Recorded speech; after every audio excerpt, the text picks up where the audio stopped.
ماما صحينا ابدا بكره بدري ان شاء الله.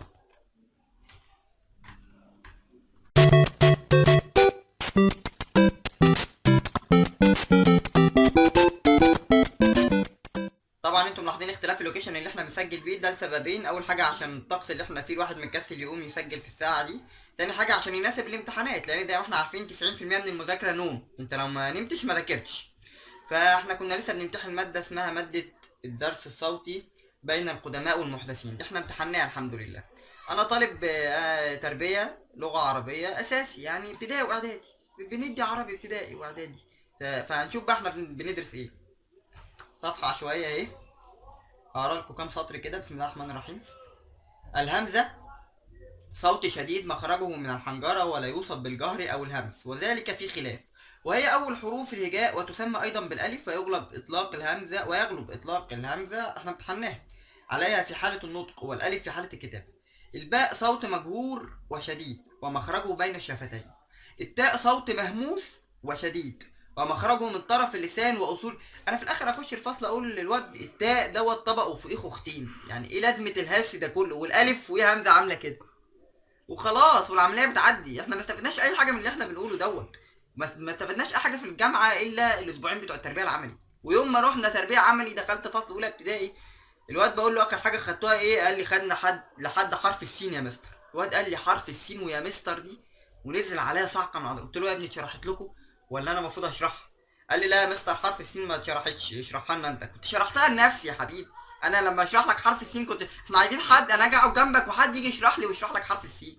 حرف السين ايه اللي اشرحه لك؟ مش عارف اصلا دخلت الكليه دي ازاي بمخارج الحروف اللي عندي دي.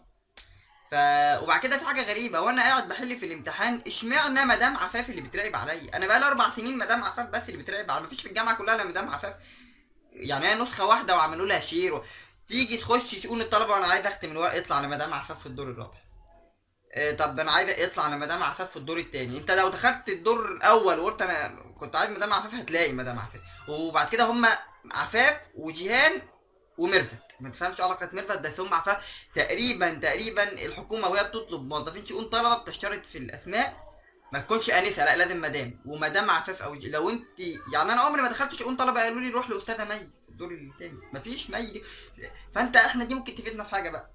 انت لو عندك اي مصلحه عايز تقضى خش لاي واحد في شؤون الطلبه قول له مدام عفاف بعدني لحضرتك، وبتقول لك خلصت هتخلص في ثانيه وانت ملك، لان اكيد في مدام عفاف. فبس كده يعني احنا في الجامعه ما بنستفدش اي حاجه، بندرس حاجات ملهاش اي علاقه. ما ينفعش ابقى انا طالب في رابعه جامعه بدرس لغه عربيه ما خدتش في ال4 سنين غير مادتين بس، نحو وصرف، وبقيت السنين كلها الدرس الصوتي بين القدماء وموسيقى وحاجات عجيبة جدا، وبناخد انجليزي وحساب وما بناخدش عربي. يعني انا تخصص عربي خدت كل حاجة، خدت دراسات وجغرافيا وانجليزي وجبر والله العظيم خدت كل، ما خدش عربي. يعني انا لسه مش عارف تقريبا، يعني هما تقريبا قالوا لي احنا اديناك كل حاجة، انت هتشرح عربي اجتهد انت بقى في العربي، احنا هنديك اجتهد انت في العربي. فما تفهمش والله. وتقريبا بتوع الانجليزي برضو بياخدوا عربي ما بياخدوش انجليزي. يعني انا فربنا يعديها على خير. واحنا اهم حاجه عندنا التعليم بتاعنا الحمد لله تعليم زي الفل، والشباب بتاعنا شباب زي الفل، وربنا يستر، فالحمد لله يعني. يلا سلام عليكم.